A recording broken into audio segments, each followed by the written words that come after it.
Diyos ay mabuti at makapangyarihan, bakit niya hinahayaan ang kasamaan? Isa ito sa pinakamabigat na tanong ng marami.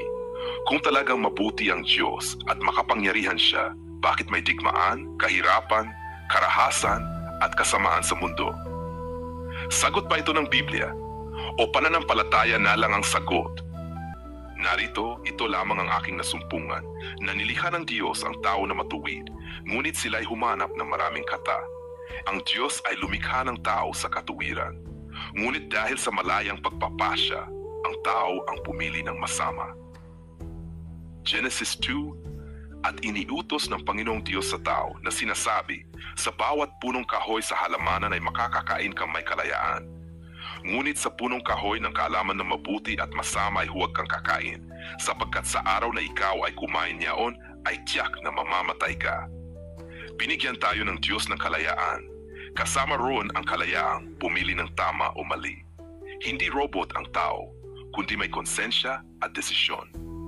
Aking pinatotohanan sa inyo sa araw na ito ang langit at ang lupa, na aking inilagay sa harap mo ang buhay at ang kamatayan, ang pagpapala at ang sumpa.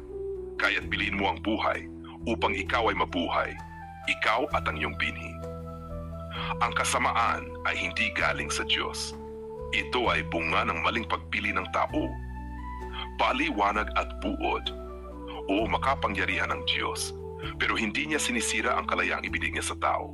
Kung alisin ng Diyos ang lahat ng kasama ngayon, kailangan niyang alisin din ang lahat ng gumagawa nito. Kasama ba tayo doon? Sa halip, ang Diyos ay matiyagang naghihintay sa atin na magsisi at bumalik sa Kanya. Hindi mapagpaliban ng Panginoon tungkol sa Kanyang pangako, kundi mapagpahinuhod sa inyo na hindi niya ibig na sinuman ay mapahamak, kundi ang lahat ay magsipagsisi. Ang Diyos ay makapangyarihan. Ang Diyos ay mabuti, ngunit ang kasamaan ay bunga ng pagsuway ng tao. At ang solusyon ay pagsisisi, pagbabalik loob, at pagsunod kay Kristo. Gusto mo pa ng mga ganitong sagot? Like mo ang post na to. Comment kung may tanong ka pa. Share mo sa iba para makatulong rin sa kanila. At huwag kalimutang i-follow ang page.